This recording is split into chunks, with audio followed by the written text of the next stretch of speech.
Assalamualaikum warahmatullahi wabarakatuh. Kembali lagi di bimbelbelajar.com. Bagaimana kabar dari teman-teman semua? Semoga sehat walafiat dan segala hajat dimudahkan.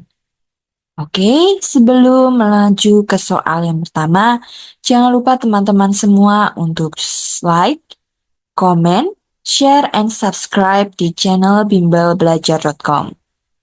Karena keberlanjutan channel kami bergantung dari teman-teman semua. Oke, let's go ke nomor 1. Penghormatan guru terhadap persamaan hak dan kewajiban asasi setiap siswa dapat diwujudkan dengan cara A. Mengetahui riwayat hidup tiap siswa yang ikut pembelajaran. B. Memberikan kesempatan menjawab pertanyaan siswa yang tunjuk jari.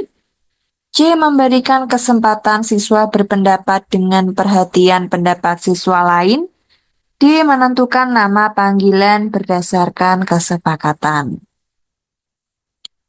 Oke, mari kita jawab dari opsi yang A, mengetahui riwayat hidup siswa. Nah, ini ada kaitannya dengan hak dan kewajiban.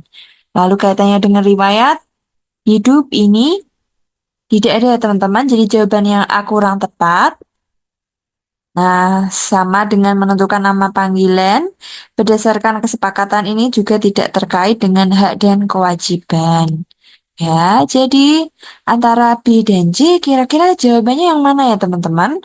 Semoga teman-teman bisa menganalisa soal-soal dan jangan lupa untuk jawaban analisa soal nomor 1 di komen ya teman-teman. Lalu kita akan bahas bersama-sama. Oke, next soal yang kedua. Ada kalanya guru mendapatkan kritik dari orang tua siswa dalam mendidik putra-putrinya di sekolah. Namun guru harus dapat mengendalikan diri dengan tidak mengedepankan sikap emosional. Dalam hal demikian, tindakan yang semestinya menjadi prioritas guru adalah A. Memberikan layanan pendidikan sebaik-baiknya sesuai dengan perkembangan dan kebutuhan siswa. B. Menyediakan kegiatan ekstrakurikuler menjelang akhir tahun pelajaran karena menambah beban siswa. C. Memberikan layanan pendidikan sebaik-baiknya sesuai permintaan dan kesepakatan dengan orang tua. D. Menerima semua masukan untuk segera diterapkan dalam mendidik siswa. Jadi kita sebagai guru harus memberikan prioritas dalam layanan pendidikan berdasarkan karakteristik dan mengetahui latar belakang siswa. Tentu setiap siswa memiliki masalahnya dan perkembangannya masing-masing. Ada potensinya juga masing-masing. Lalu kita analisis mulai dari opsi yang D, menerima semua masukan untuk segera diterapkan dalam mendidik siswa. Oke, ini jawabannya juga hampir tepat ya antara A dan D.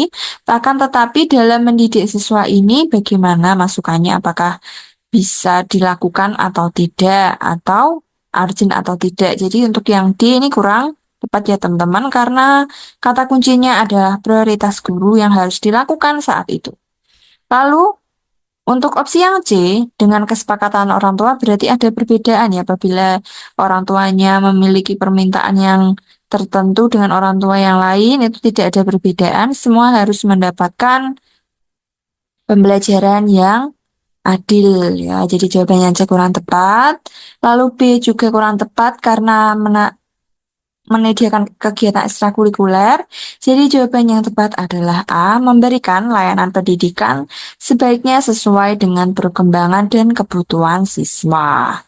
Oke, soal yang ketiga.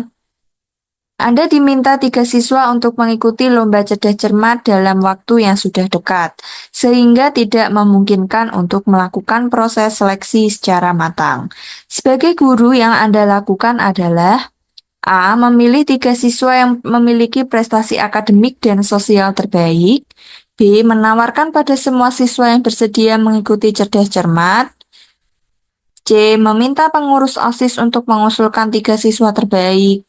D. Siswa yang dipilih sudah mendapatkan persetujuan bagi kesiswaan sekolah.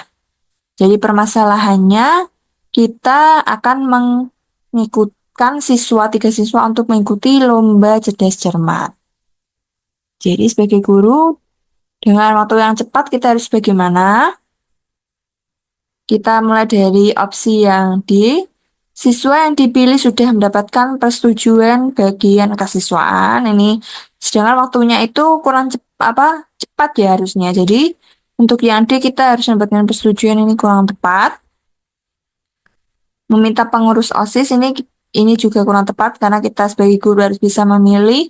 Menawarkan khusus mahasiswa ini juga nanti prosedurnya lama. Jadi jawaban yang tepat adalah A. Selanjutnya soal yang keempat. Alam mampu memenuhi kebutuhan manusia, namun alam tidak mampu memenuhi keserakan manusia. Berkenaan dengan itu, pesan yang perlu disampaikan oleh guru kepada siswanya adalah A. Memanfaatkan sumber daya alam sesuai keinginan. B. Memanfaatkan sumber daya alam sesuai kebutuhan. C. Memanfaatkan sumber daya alam sesuai kekuatan wilayah. D. Meminimalkan penggunaan sumber daya alam yang tersedia. Jadi,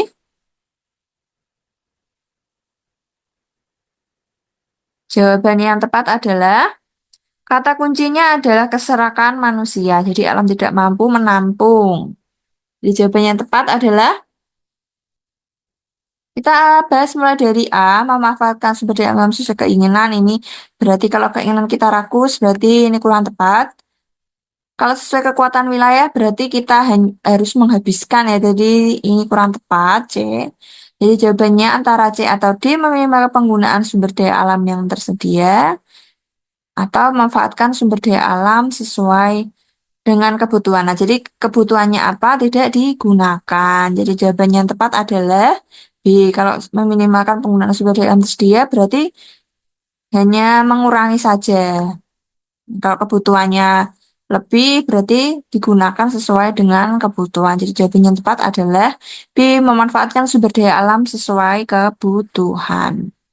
Soal yang kelima. Oke, sebelum kita menuju ke soal yang kelima, jangan lupa teman-teman untuk like, share, komen, dan subscribe di bimbelbelajar.com. Oke, selanjutnya kita ke soal yang kelima. Masuknya budaya asing dalam kehidupan masyarakat Indonesia dewasa ini merupakan hal yang tidak dapat dihindari karena dampak globalisasi yang ditandai.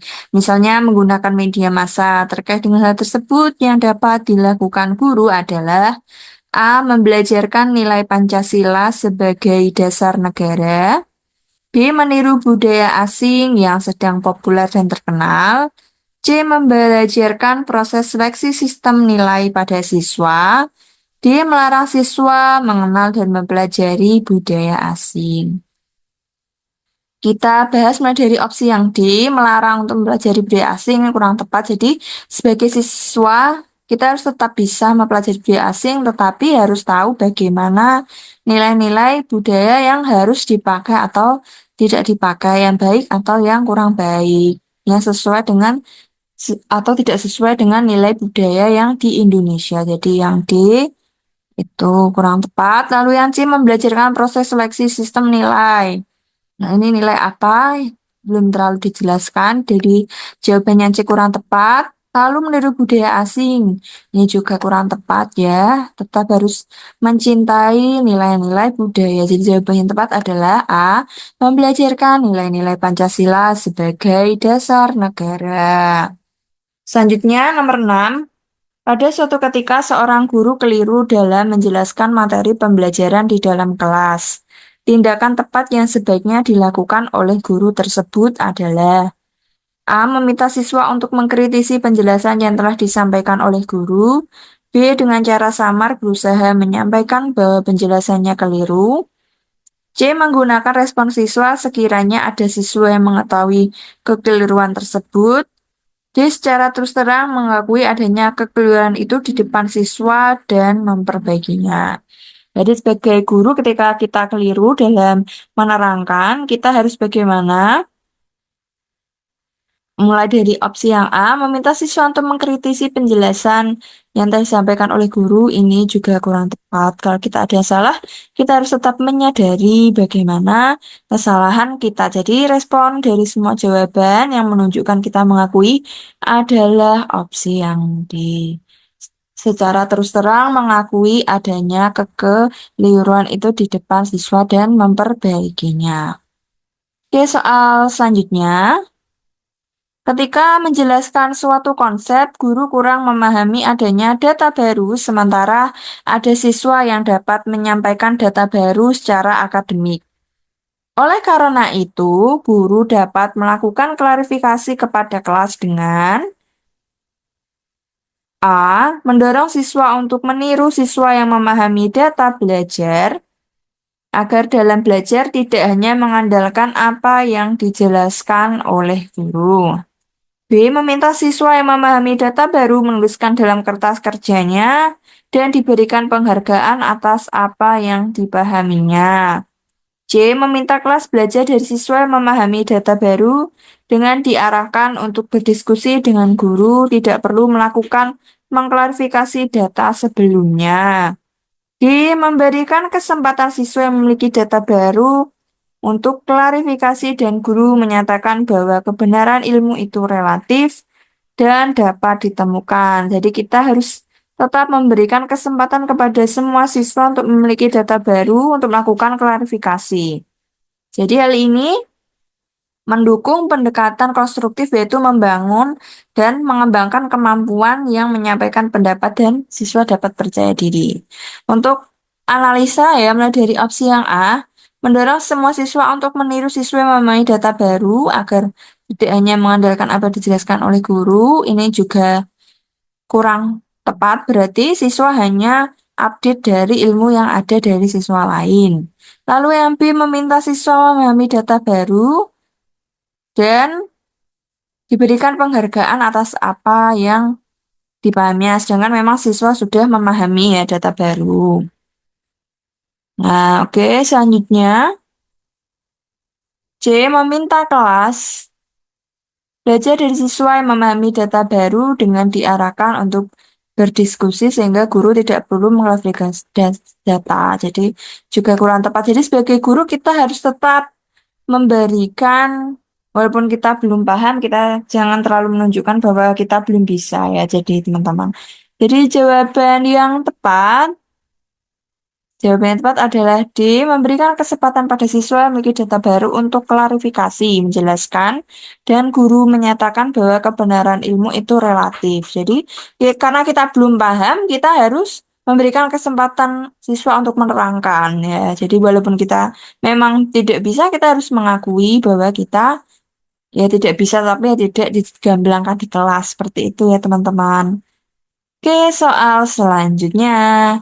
Suatu ketika seorang siswa memprotes kunci jawaban soal yang disampaikan oleh guru karena dianggap tidak kurang benar. Menanggapi tindakan siswa yang seperti itu, hal yang sebaiknya dilakukan oleh seorang guru adalah A. Memberikan siswa bersyukur dengan pendirian dan pendapatnya.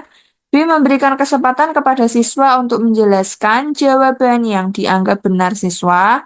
C. Mengingatkan pada siswa agar ke depan tidak melakukan hal yang sama. D. Mengabaikan begitu saja tindakan yang dilakukan oleh siswa. Jadi kita harus tetap terima ya walaupun kita dikritik oleh siswa kita sendiri. Jadi jawaban yang A, memberikan siswa bersyukur, ini juga kurang tepat. Jadi kita menghimbau siswa bersyukur. Lalu yang C, mengingatkan pada siswa agar ini malah kita tidak terima dikritik. Begitu juga dengan opsi yang D. Jadi yang benar atau yang tepat adalah jawaban B. Oke, soal selanjutnya. Ketika seorang guru ditugaskan mengajar di suatu daerah, maka secara sosial ia berkewajiban untuk A. Mengenalkan siswanya dengan kemajuan daerah lain. B. Mempelajari adat istiadat setempat di sekitar sekolah. Di mana bumi dipijak, di situ langit dijunjung. C. Mencari informasi rumah yang dikontrakkan untuk tempat tinggal. D. Menghitung perbandingan antara penghasil dan anggaran belanjanya. Jadi sebagai siswa secara sosial ya ini kata kuncinya berarti yang berhubungan dengan hubungan masyarakat. Jadi jawaban yang tepat adalah B. Mempelajari adat istiadat setempat di sekitar sekolah.